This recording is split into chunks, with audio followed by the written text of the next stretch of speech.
Chapitre T4, avec le cas particulier du système à deux niveaux d'énergie. Alors, on l'a fait en classe, système à deux niveaux d'énergie, il y a des applications pratiques, le laser par exemple, ou des atomes plongés dans un champ magnétique, pour lesquels le moment magnétique peut prendre deux orientations distinctes, donc deux énergies potentielles possibles. Alors, comment on va modéliser ça ici? Enfin, comment on a modélisé ça, on l'a déjà fait. On a pris donc ces deux niveaux d'énergie symétriques par rapport à l'origine. Alors, c'est pas un dogme, hein. On peut tout à fait imaginer prendre E1, E2, pas tout à fait, pas du tout symétrique. Ça marche aussi bien. C'est un petit peu plus facile, d'un point de vue traitement mathématique, de travailler comme on l'a fait ici. Voilà pourquoi on a choisi de faire ça dans le cours. Donc voilà les deux niveaux d'énergie possibles. Et donc les probabilités associées, P de epsilon, facteur de Boltzmann, exponentielle moins epsilon sur KBT,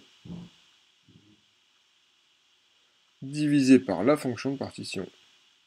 Or, la fonction de partition, ça va être quoi? Ça va être la somme des deux facteurs de Boltzmann, donc exponentielle moins epsilon sur KBT plus exponentielle plus epsilon sur KBT, et donc on connaît deux fois le cos hyperbolique de epsilon sur KBT.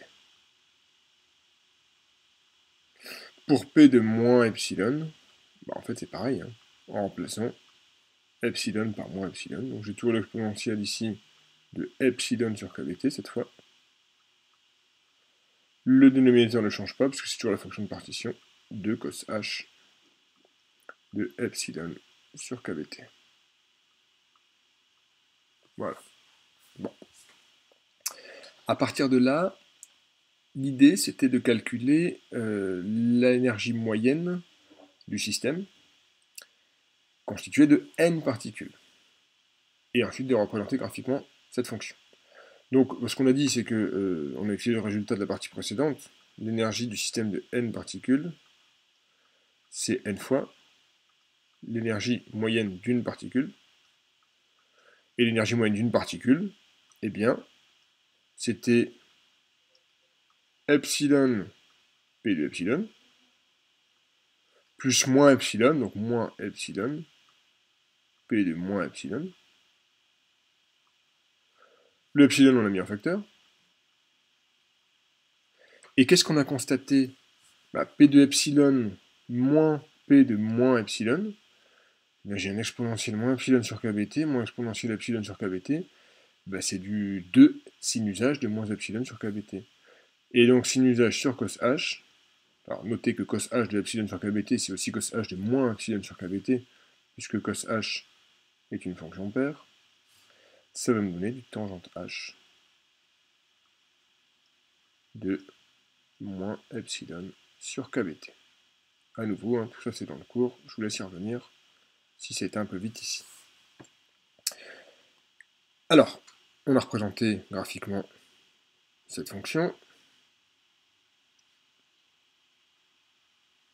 Là, ici, je vais faire un choix de mettre non pas epsilon sur KBT, mais KBT sur epsilon.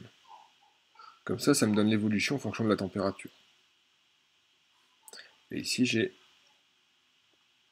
E sigma moyen.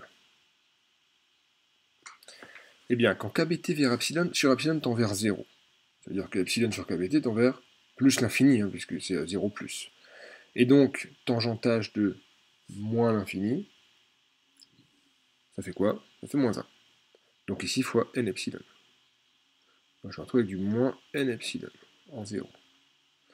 Par contre, quand KBT sur epsilon tend vers l'infini, donc epsilon sur KBT tend vers 0, tangent h tend vers 0. On pourrait regarder ce qui se passe au niveau de la pente, c'est pas ça qui nous intéresse le plus ici. Toujours est-il qu'on va obtenir quelque chose comme ça. Voilà. C'est pas super beau, mais l'évolution est là. Donc qu'est-ce qu'on constate?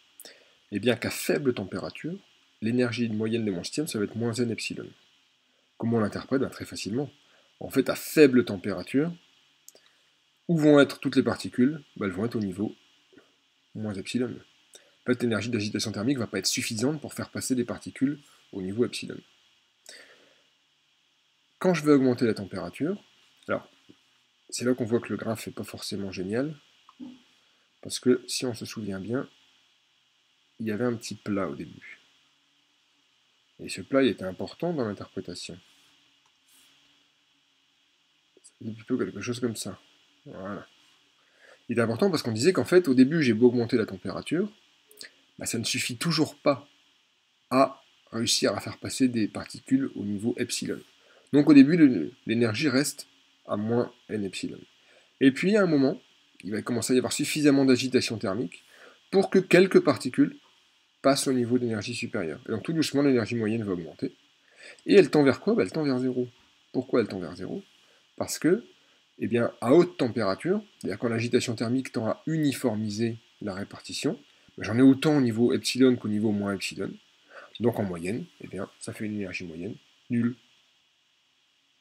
Encore une fois, bon, le calcul n'est pas bien compliqué, hein, mais plus important que le calcul, alors ça pourrait très bien être dans un sujet, montrer que, et puis on vous donne le résultat. Ce qu'on attend surtout de vous, c'est derrière l'interprétation physique. C'est là que vous montrez que vous avez compris le fond. Pas seulement que vous êtes capable de faire quelques calculs de base, c'est une somme d'exponentielle, une différence d'exponentielle. C'est pas là-dessus qu'on vous attend en physique, clairement. Alors, une fois qu'on a défini cette énergie moyenne qu'on a un petit peu exploitée, on a défini la capacité thermique, bah évidemment comme en thermodynamique, hein, capacité thermique, c'est la variation d'énergie par unité de température. Donc si l'énergie de mon système c'est quoi? Bah, c'est l'énergie moyenne. Attention, j'ai mis sigma, c'est E ici, hein, pardon. Sur dt. Donc bah, il faudrait reprendre cette énergie moyenne ici, et puis faire le calcul pour avoir C sigma en fonction de la température. Je ne vais pas m'embêter à le faire ici, hein, c'est pas bien compliqué. On l'a fait dans le poly. Toujours est-il que on l'a tracé, et en fait j'aurais même pas besoin du calcul hein, pour le tracer, puisque c'est une dérivée. Donc ici je vois qu'elle est nulle, elle augmente, puis elle tend de nouveau vers 0. Et donc ça va donner quelque chose comme ça. Pour ces sigma de t. Et donc je remarque qu'il existe une température à laquelle C sigma est maximal, c'est-à-dire qu'il existe une zone de température pour laquelle on peut assez facilement faire varier l'énergie du système en faisant varier sa température. Alors qu'à basse température et à haute température, bah, j'ai beau faire varier la température, ça ne changera pas l'énergie du système. Pourquoi? À faible température, il y a trop peu d'agitation thermique pour faire passer des particules au niveau plus epsilon, donc j'ai beau augmenter un peu la température, ça ne va pas changer grand-chose, je resterai au niveau moins epsilon. À très haute température, il y a uniformisation, donc j'ai beau augmenter la température, ça restera uniforme, j'aurai toujours autant de particules à epsilon qu'à moins epsilon. Voilà pourquoi j'ai une capacité thermique qui tend vers 0. Enfin, dernier résultat, on a montré que cette capacité thermique était directement reliée aux fluctuations énergétiques. Ça ne me semble pas être le résultat central du cours, néanmoins c'est bien de le savoir, c'est bien de savoir le démontrer. Et comment l'interpréter? En disant que s'il y a des fluctuations autour de la moyenne, c'est que cette moyenne n'est pas bien définie, c'est donc plus facile de faire varier l'énergie que lorsque j'ai peu de fluctuations, auquel cas cette énergie est bien définie et donc c'est plus difficile de la faire varier. Ok, on a fini avec le chapitre T4, et donc avec les rappels, on va pouvoir attaquer le chapitre T5 dans la prochaine vidéo.